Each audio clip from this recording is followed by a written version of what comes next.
Hey everybody, welcome back to the channel. I am starting a new series called Scoop or Skip. It's going to be really similar to some of the other video channels that you may pay attention to, which basically gives their opinion on a game and suggests whether or not they believe you should skip this game or run out to buy it as soon as you can. I am going to try to focus on the details and exactly what's going on in the game and not bring in any of the outside interference, whether it be a game is controversial for whatever reason, or maybe the developers are having some issues as well. So just a heads up, I do have several hundred hours in the old 2K23 golf game, so there may be a lot of things that I point out that are new to this game that I really didn't like, or maybe some settings changes that I really didn't feel were needed. Whether or not that influences you on whether or not you would buy the game or not, I'll leave that up to you, but I'll just fill you in on what I found so far.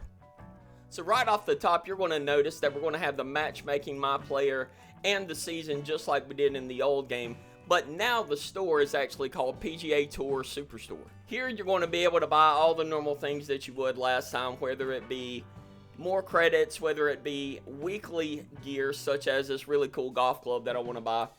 Also, you can go in and check out the clubs and the balls. It doesn't seem like there's a lot in there right now, so I'm sure they'll be adding as we go along. One new addition to this year's game that I really love is the ability to actually go in and buy fittings for your club. In the old version, you actually had to earn the fittings whenever you played a game, hope you got the right one that you wanted, and then upgrade them to get the best fitting you could.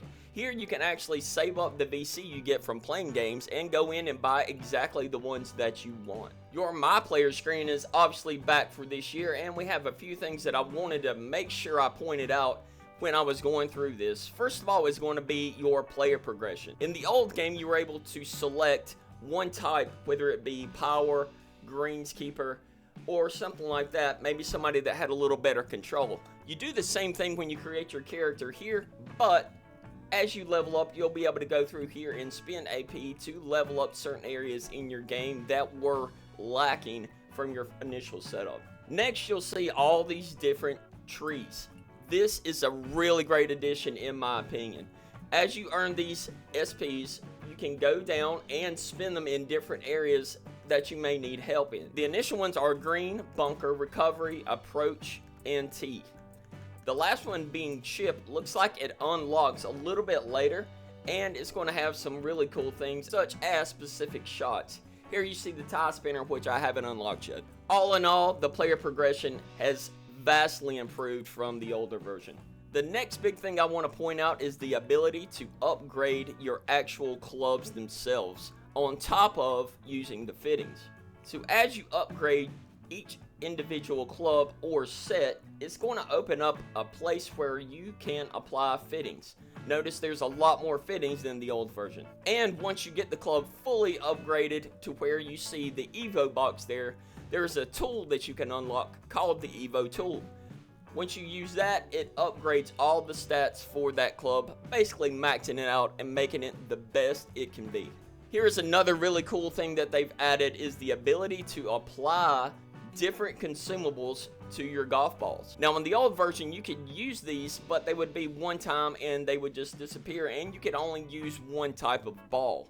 Here you can apply different ones as you unlock and upgrade the ball.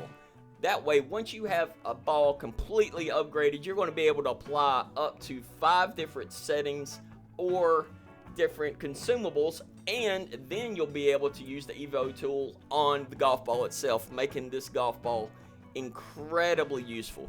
The seasonal content is back. This is an add-on to the game that you can purchase either with the upgraded version of the base game, or you can purchase as you go along. This is going to run out every season, but you want to make sure that you tier up before the end of that season so that you can get all the gear that is available. It is possible to skip tiers, but of course that's going to cost VC, which is kind of the idea of driving people to the store. I don't have enough time to get to tier 99, so I'm just going to go buy it. I guess that's the idea. It kind of makes sense just because the old game really didn't have a lot of things to drive people to an actual real money store.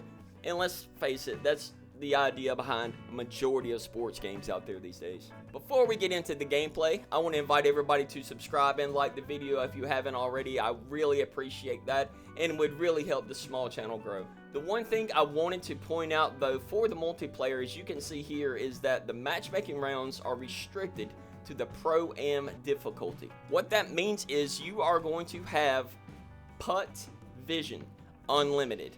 You are going to be able to see your putt lines when you're playing this mode. Just my opinion, I think they should take that out. I don't like how easy it is made putting in multiplayer. I played a few games online last night and it seemed like the person that was able to get on the green was given an instant putt. Unless you were about 50 or 60 feet away and the putt assistance didn't help you at all, it was really just a scramble to see who didn't hit a bunker. One player could be 5 feet from the hole and the other player could be 25 feet from the hole, and there was no advantage. So just my critique, please up the difficulty PGA Tour, or maybe just take away the putt assistance. Maybe give us 9 assists instead of unlimited. That would be really helpful. So now we're going to talk about the big visual improvements in this year's version of the game. As you can see, the trees and crowd have been vastly improved as far as individualism and the sharpness of the branches and blades on the trees themselves. I'll say that sometimes it's really the small details in a game like this that set it apart, and I really enjoyed the time and effort that they took to upgrade the visuals. So one of the things they added in this year's game for the 3-click users is something called rhythm.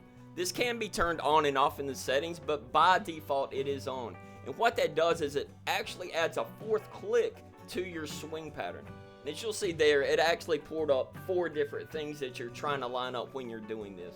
The idea is to kind of make 3-click a little bit more difficult than it was in the past iteration, where swing mode versus 3-click, there wasn't really a lot of competition. If you were playing multiplayer and you had 3-click, you were automatically almost guaranteed to be better than the person using swing timing, just because of the innate nature of not being able to be as consistent. And this is just another representation, guys, of how the trees are swaying in the wind.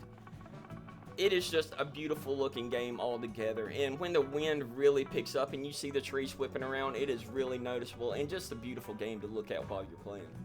So I do want to point out that I have ran into some glitches so far playing the game. I'm sure it'll be updated. One of which was I was playing a multiplayer game and it automatically moved me to a different tee box than the person I was playing with. It was definitely not intentional or a setting I could change. It was just really weird, and it took us a while to figure that out.